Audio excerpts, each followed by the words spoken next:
Have you ever felt that your vote and political beliefs really matter? You might be shocked to learn that many experts say they don't. In fact, a study from Princeton University found that average Americans have almost zero influence on U.S. policy decisions. That's right, while you might passionately support a candidate or cause, the system is often set up to ignore you. Consider this: in the 2016 U.S. presidential election, over 90 million eligible voters didn't cast a ballot. Why? Many felt their vote wouldn't make a difference. And it's not just voting. According to a Pew Research study, 64% of people say they only see news that supports what they already believe. This means most of us are stuck in echo chambers, reinforcing our views without ever questioning them. So, if your political beliefs don't seem to lead to change, what does? In this video, we'll explore the hidden forces shaping our political landscape. From the invisible hands of lobbyists and corporations to the role of social media echo chambers, we'll uncover the truth behind why our beliefs often fall flat. But don't lose hope just yet. We'll also discuss how real change can happen outside the ballot box. Get ready to rethink everything you thought you knew about politics. It's time to dig deeper. Chapter 1: The Illusion of Power. Why your vote isn't enough. Every election season, we're bombarded with slogans like, "Your vote matters," and "Every vote counts." But does it really? Voting is a critical part of democracy, but it's not the magic wand we're led to believe it is. In fact, a study from Princeton University found that the preferences of average Americans have almost zero influence on public policy. Shocking, right? Instead, policies reflect the interests of the wealthiest Americans and big corporations. Think about it, most politicians rely on donations from the wealthy to fund their campaigns.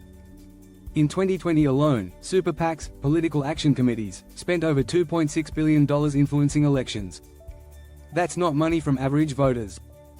So, who's really driving policy decisions? It's not the people casting votes, it's the ones cutting checks. This doesn't mean voting isn't important, it is. But it also means that believing your political beliefs alone will change anything is an illusion. Power is concentrated in the hands of a few, and the rest of us are left to follow the results. We need to understand this imbalance if we ever want to make real change. Chapter 2: Echo Chambers. How social media traps your mind in today's digital world. We like to think we're more informed than ever. With access to endless streams of information, it feels like we're constantly learning. But in reality, social media algorithms are designed to trap us in echo chambers. Facebook, Twitter, and YouTube feed you content that aligns with what you already believe. The goal? Keep you scrolling. Here's a stat: 64% of people on social media say they only see content that supports their existing views, according to Pew Research. What does this mean for political beliefs? You're not debating ideas with others. You're not challenging your views. You're stuck in a cycle of reinforcement, and it's making your beliefs stronger but not smarter. In his book, The Filter Bubble, Eli Pariser explains that these echo chambers polarize us, limiting our exposure to diverse ideas. You don't even realize it's happening. The longer you stay in that bubble, the harder it is to see the other side. Political change requires discussion, compromise, and new perspectives. But when we're all in our little corners of the internet, the chance of real change vanishes. We become more entrenched in what we think and less open to anything new. Chapter 3: The Politics of Identity. Voting with emotion, not logic. Political beliefs are deeply personal. They're tied to our identity, which means that challenging someone's political view is often seen as an attack on who they are. In fact, studies show that people often vote with their emotions more than their logic.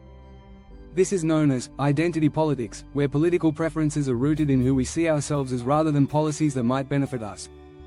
Take a look at the 2016 US election. Many voters weren't choosing a candidate based on a detailed review of policies. They were voting for the candidate who represented their sense of identity. Hillary Clinton's base identified with progressiveness and diversity, while Trump's supporters identified with nationalism and the idea of restoring America to a previous version of itself. Neither side was entirely driven by facts. They were driven by emotions and personal identity. A study by the University of Toronto found that 56% of voters admit they base their political decisions on how they feel about candidates, not what they've actually done or promised to do. This emotional connection makes political beliefs incredibly hard to change. You're not just asking someone to reconsider a policy, you're asking them to rethink who they are. And that's why logic alone rarely wins in politics. The strategies political campaigns use to target identity are clever and effective. Campaign ads, speeches, and social media posts are all crafted to appeal to the emotional core of voters. Facts? They take a backseat. If you're finding this content valuable, don't forget to subscribe for more insights on political beliefs and their impact.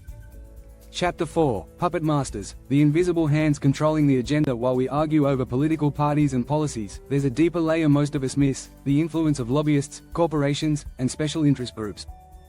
These are the real puppet masters pulling the strings in politics. You might be passionate about a particular candidate or cause, but behind the scenes, corporate money often dictates the agenda. In 2020, corporate lobbying expenditures in the US totaled over $3.5 billion. That's more money than most of us can even imagine. Who's spending all this cash? Think pharmaceutical companies, oil giants, and tech firms. Their influence is so powerful that when new laws are drafted, they often get input before elected officials even see them. In his book, The Deep State, Mike Lofgren explains how unelected bureaucrats and big money players shape US policy more than any voter ever could. Politicians rely on these groups for funding and information, creating a relationship that's hard to break. In exchange for donations, corporations get access. They fund campaigns, craft legislation, and ensure their interests stay protected. This system, known as regulatory capture, means that the industries that are supposed to be regulated often end up controlling the regulators. For example, the financial industry spent $2 billion lobbying for deregulation before the 2008 crisis. When you see politicians fighting for the people, remember that many are also fighting for the companies that keep them in power. Chapter 5: Outrage Economics, Why Division Sells and Consensus Fails. Have you ever noticed how angry political discussions make you? That's not by accident. Outrage sells. The more divided we are, the more attention we give to news outlets, social media platforms, and political pundits. And they know this. That's why the news is full of sensational headlines and extreme opinions, fueling our anger and deepening the divide. A 2019 study by researchers at Princeton and NYU found that false news spreads 6 times faster than true news on social media, and most of that false news is designed to stir up outrage. Why? Outrage gets clicks, shares, and eyeballs. In the world of digital media, more outrage means more profit. The media industry benefits from keeping us angry. Instead of fostering real dialogue or promoting solutions, they push divisive narratives that create an emotional response. As media theorist Marshall McLuhan once said, the medium is the message. Today's message is simple: stay angry and keep watching. Politicians use this strategy, too. They create us versus them narratives to keep people engaged. It's why elections often feel like they're about personal attacks rather than policy. The strategy works because when we're emotional, we're not thinking critically. Outrage clouds our judgment and makes it harder to reach consensus. And that's exactly what those in power want, because division makes it easier to maintain the status quo. If you found this video insightful, make sure to subscribe for more discussions on the realities of politics and how we can drive change together.